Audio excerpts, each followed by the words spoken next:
So there have been some conspiracies around Erika Kirk. I normally would leave a grieving widow alone, but she's now put herself in the spotlight. She's out there making the rounds. So I think that it's time and it's okay to address some of the various conspiracy theories that have been going around regarding Erika Kirk. Now, some of these might be true. Some of them might be debunked. And we're going to go through a few of them. But first, let's just go ahead and take a look at some of the media rounds that she's been doing. Most notably, she sat down with Bari Weiss, the head Zionist of CBS News. Bari Weiss, who Tucker Carlson says should have never been promoted higher than a secretary, has been promoted to the head of ABC News. Or is it CBS News? Which one is it? I think it's ABC News. Am I wrong? Which one is it? Which one is Candace? Is Bari Weiss CBS? She's CBS News. Okay. So she sits down with Bari Weiss. This is now a lot of people are suspecting some of the conspiracies around Erika Kirk have been that she's major Zionist. Okay.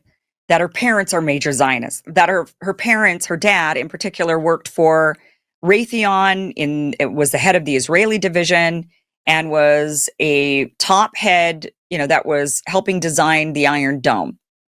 That her parents are major Zionists, that Trump, she was Miss Arizona 2012, and that was when it was Trump's organization at the time. The Miss Universe organization was owned by him.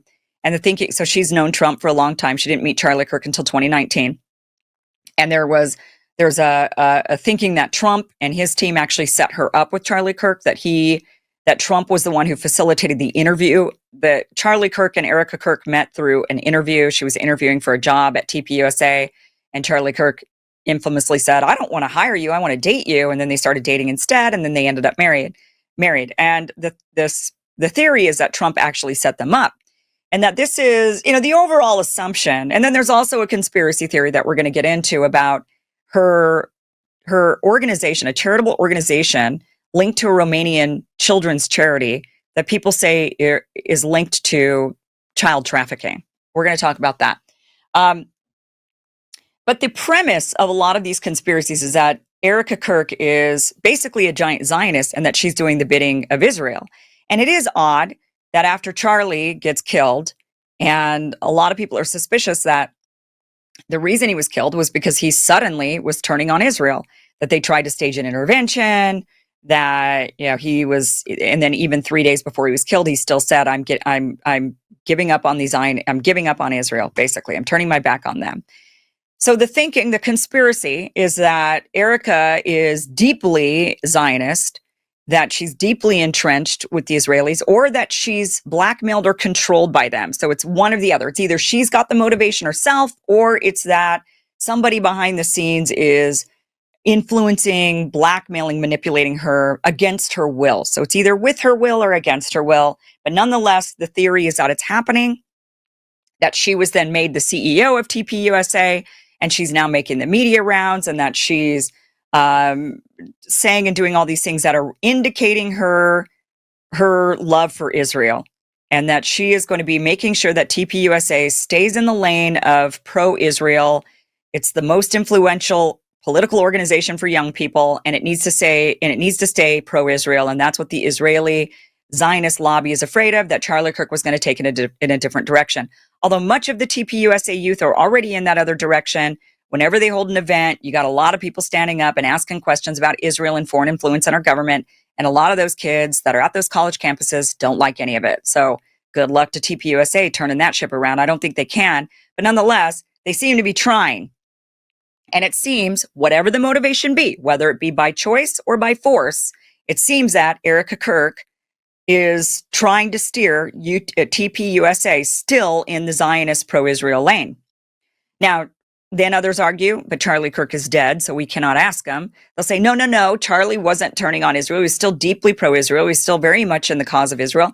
You saw Netanyahu, strangely, say multiple times after Charlie was killed the same day, how much of a friend Charlie was to Israel, and he was a great ally and a great friend. And, we've seen this narrative be spun at us, which is that, no, Charlie was definitely not turning on the Israel cause. He was super deeply pro-Israel. And so Erika is starting to make these rounds. And I got to say, these media rounds that she's making are not helping with the conspiracies against her.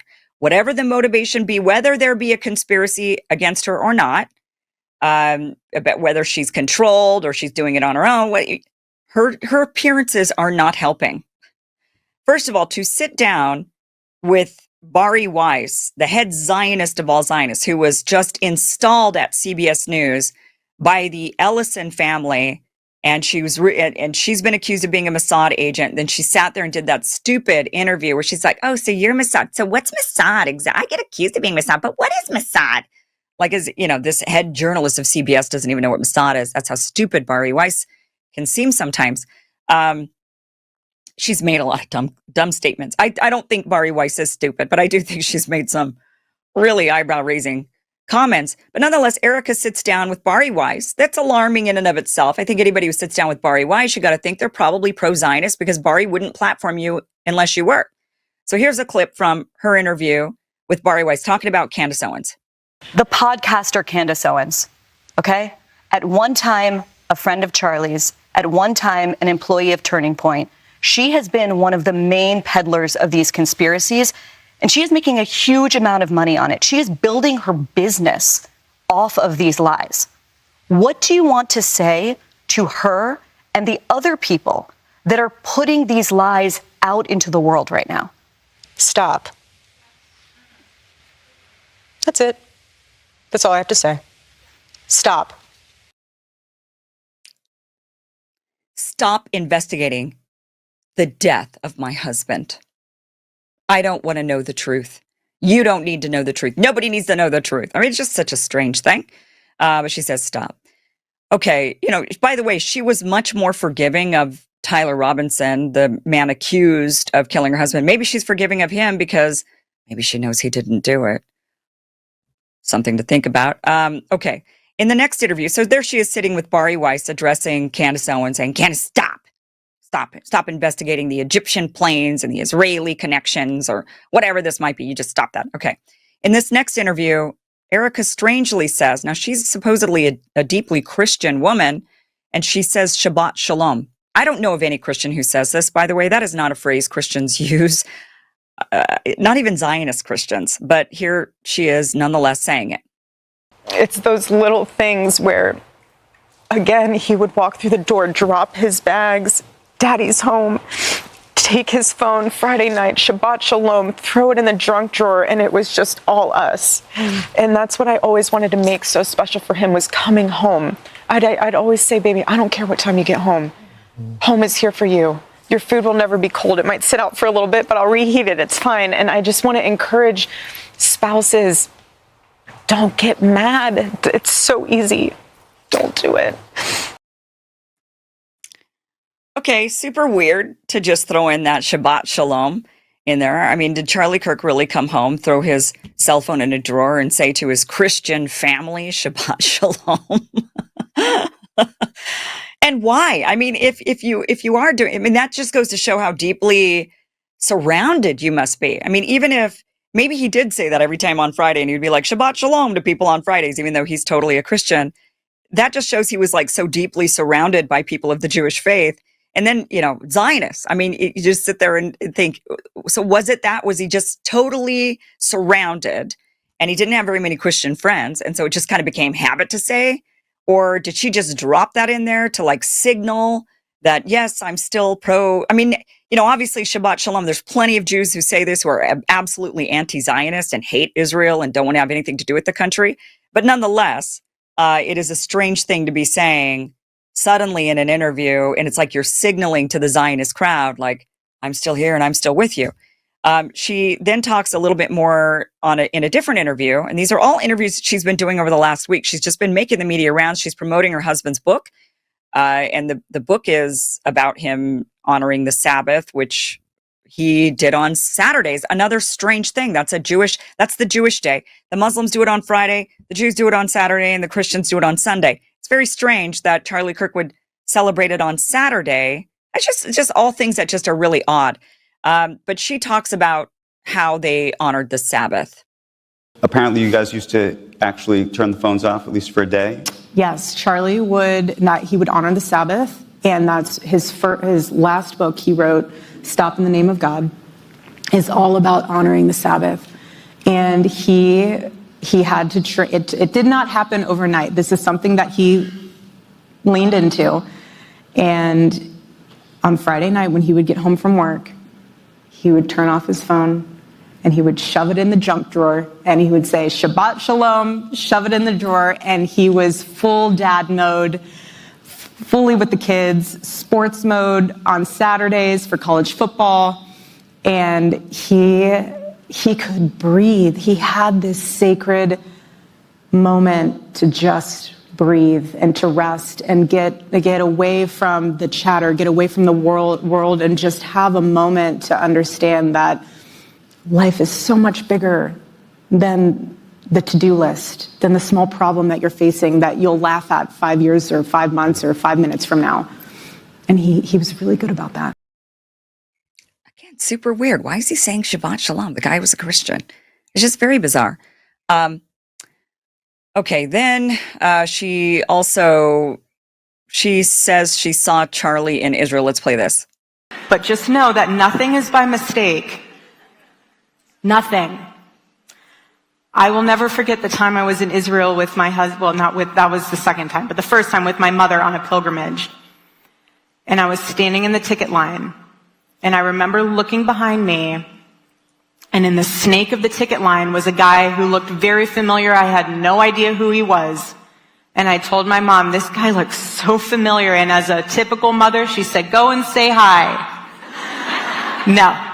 We were late for our flight, and I'm not going to come off like a crazy person that's just weird. That ended up being Charlie. Nothing is by coincidence. Now, did we know that? No, not until we were like 3 months into our relationship and looking at timestamps, seeing that both of us were in Israel at the same time.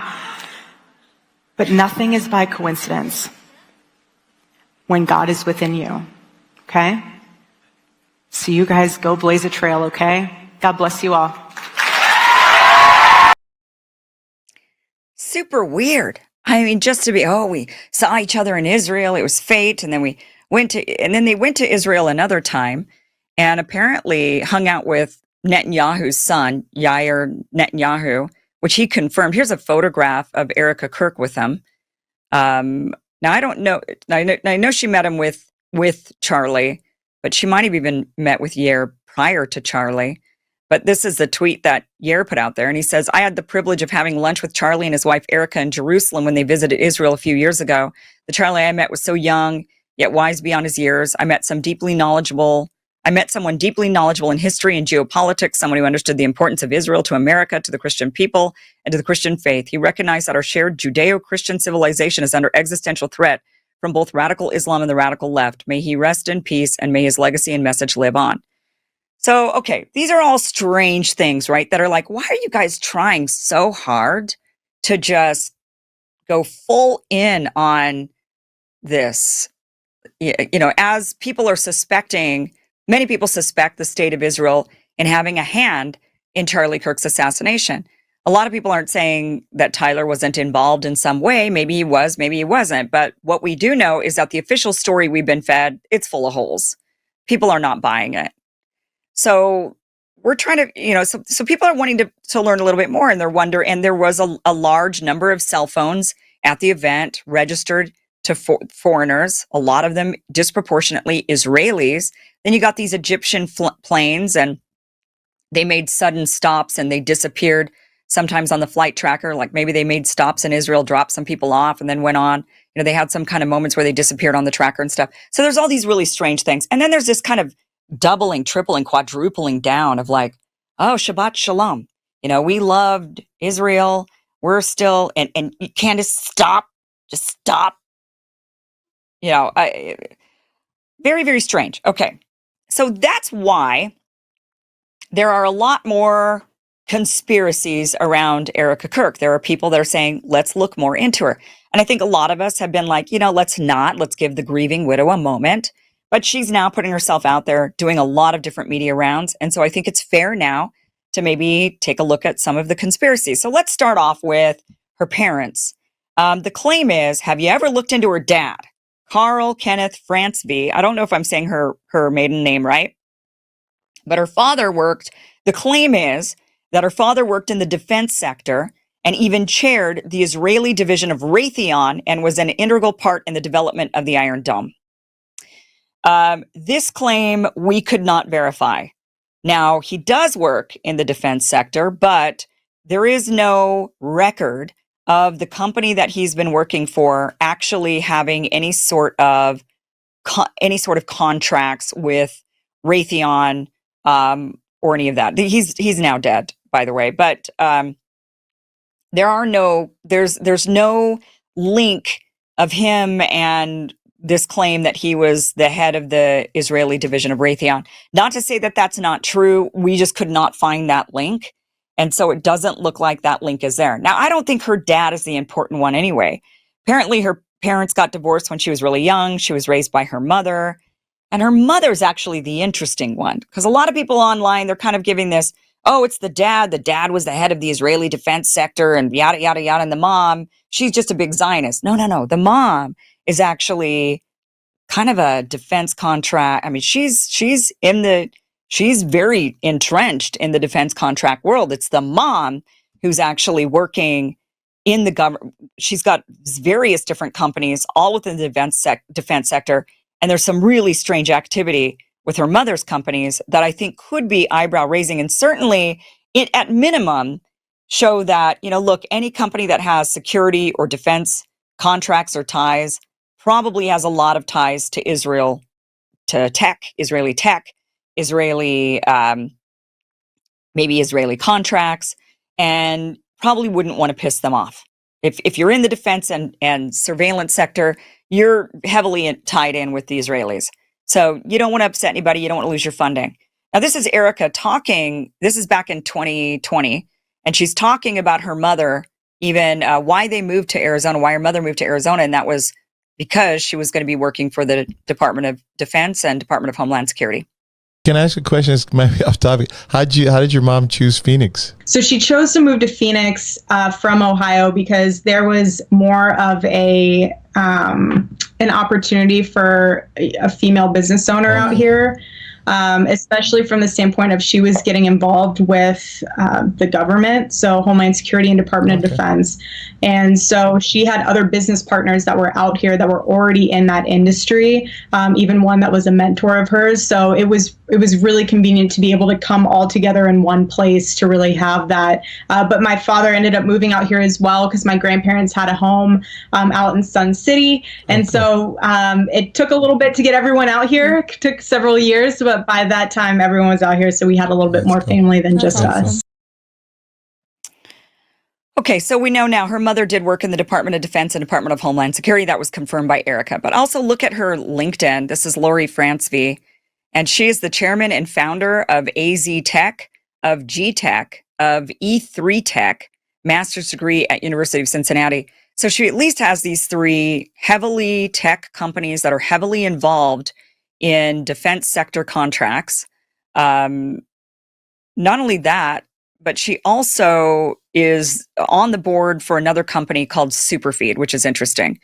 But before we go to Superfeed and what's kind of strange about that one, all of these companies that she has, they're all very much tied to defense contracts.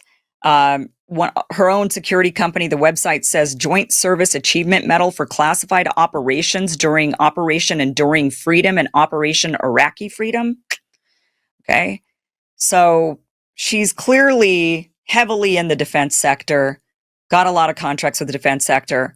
The company that they said that Erika's dad had founded was A-Tech, or AZ-Tech, sorry. And no, he actually just worked for Erika's mom. So he was actually a subordinate to Erika's mom. At least that's the research. That's what it came back at. It's a little bit confusing because I know that they did divorce at one point, but I don't know if he still worked for her mother's company after they got a divorce, or did he work for the company? And then when they got a divorce, he stopped working there. I'm not really sure what that is, but from the records of what we could find, the dad also worked for AZ Tech, but he was not the founder and CEO of AZ Tech. He was instead in a lower position than her mother. Her mother's the founder and at one point CEO.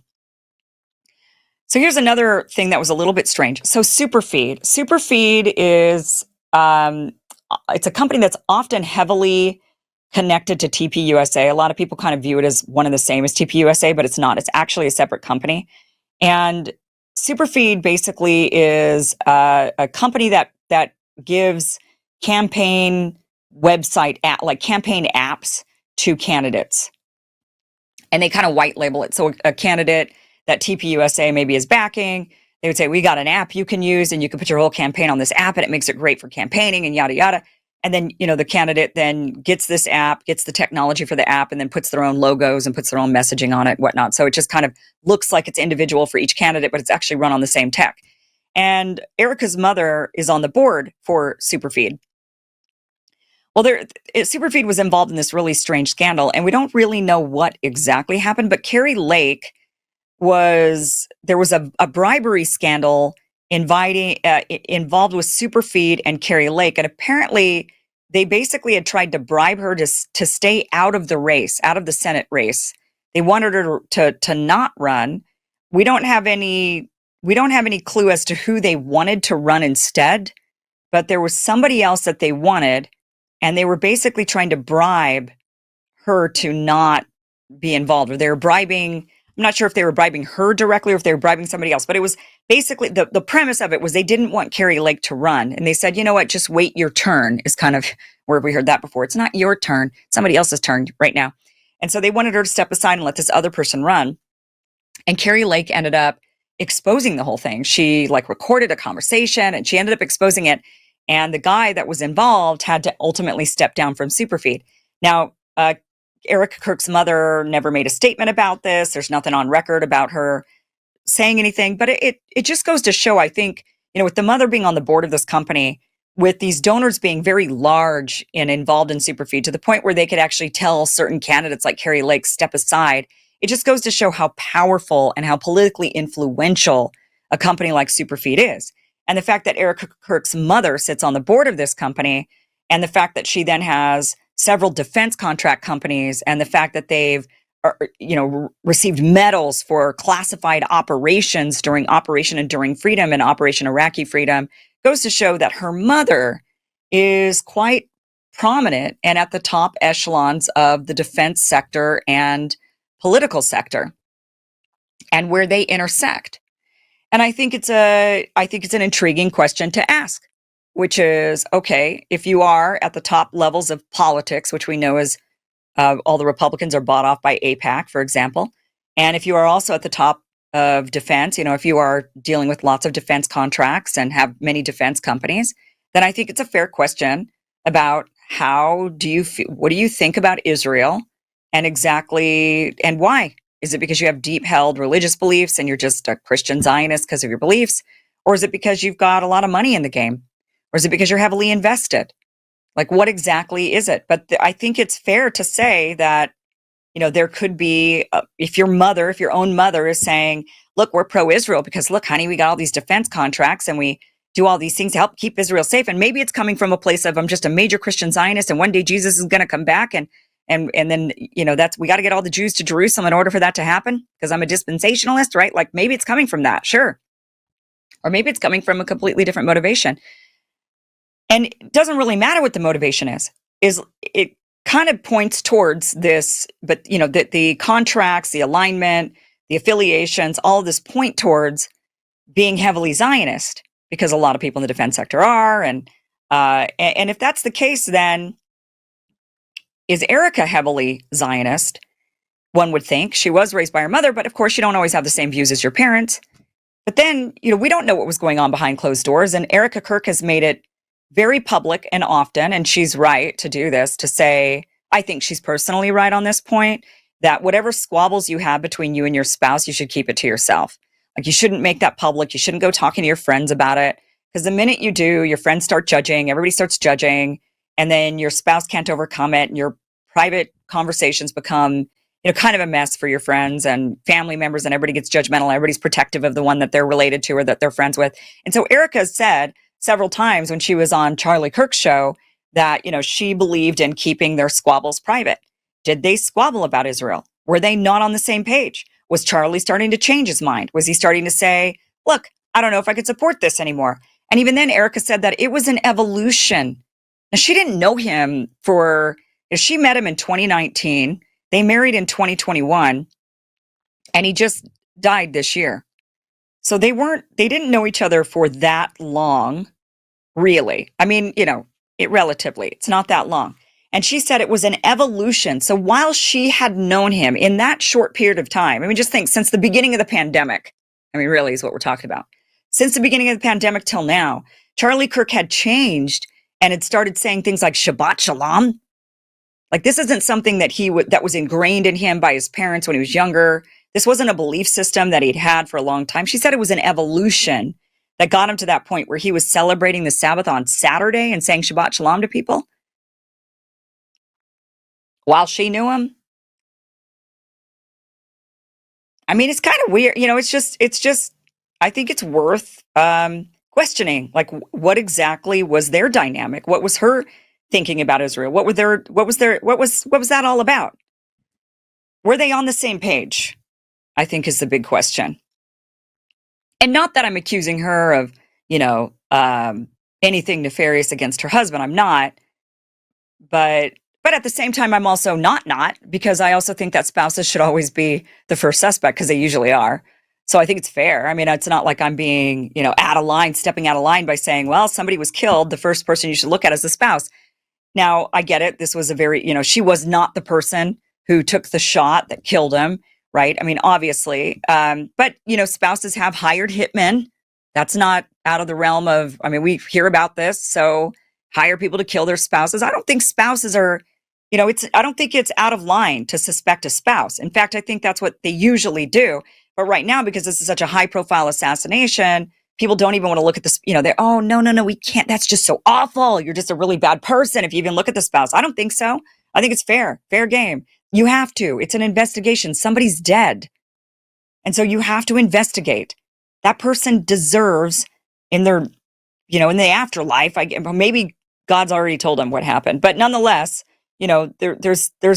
we deserve to get to truth on this and not to cover it up. We don't live in a free society or a democratic society if we keep covering up murders. Not that that's necessarily what's going on, but it's certainly, something's really clearly not adding up. Okay, so let's get to the claim that Erika Kirk started a charitable children's organization that has been linked to sex trafficking. I know this is a big one. A lot of you guys want to know about this. Okay, Romanian Angels is so the organization she started was called Heroes Helping Heroes or something like that. Had nothing to do with, it didn't say anything about Romania. Nothing, it was just like Heroes Helping Heroes. It was something like that.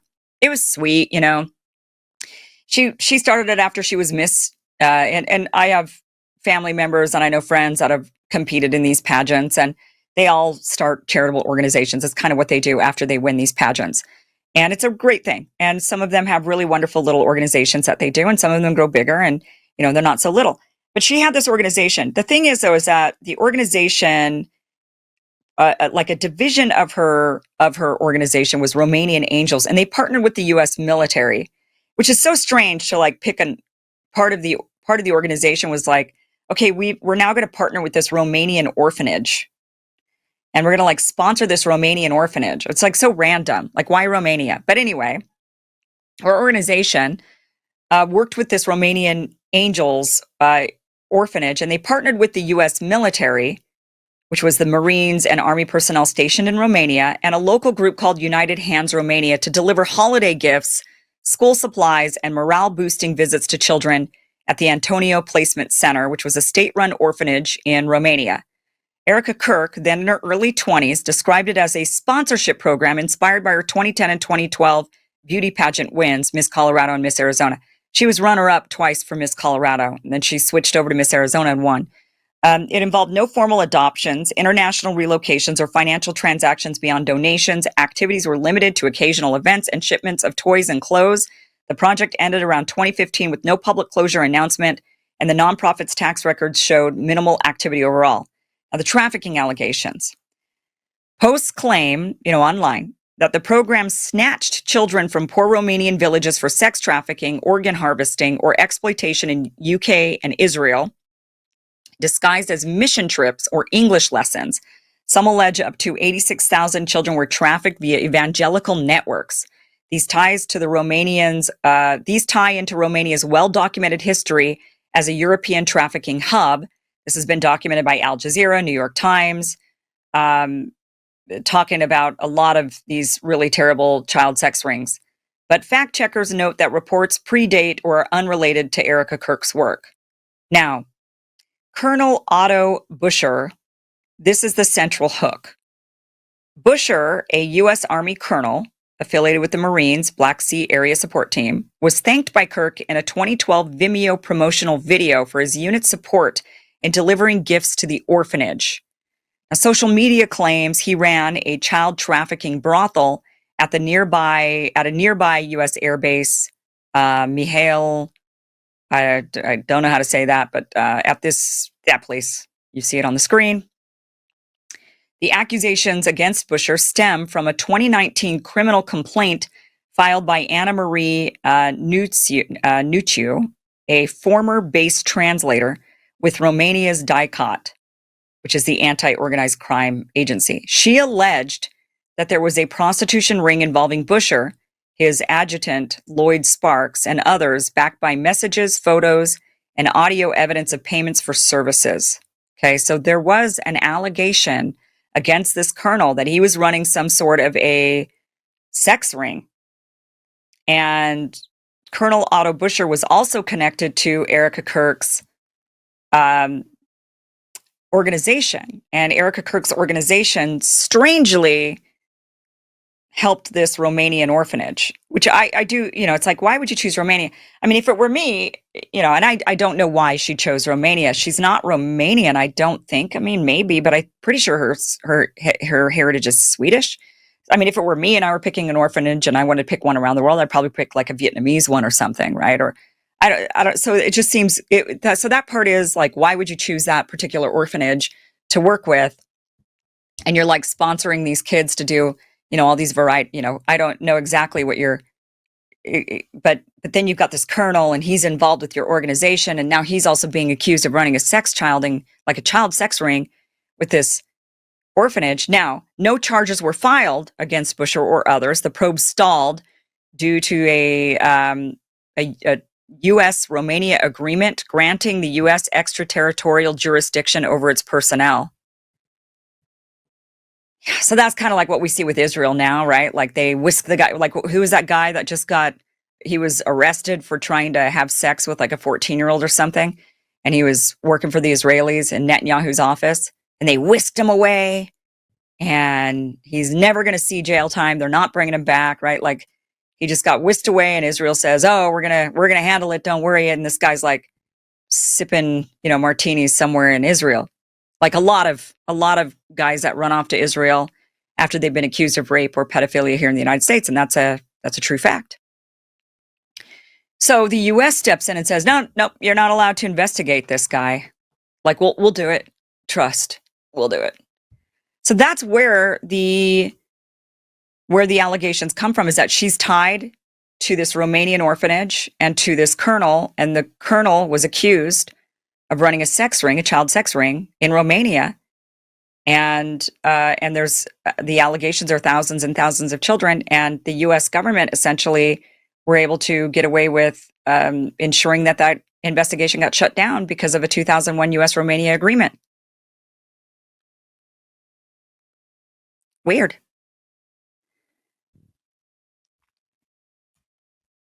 Okay, the last claim that and again, I'm not saying that Erika knew anything about it or that she was involved in it. I'm not saying that she is. So I'm just I'm just telling you what's happened here. This is why there's that allegation out there.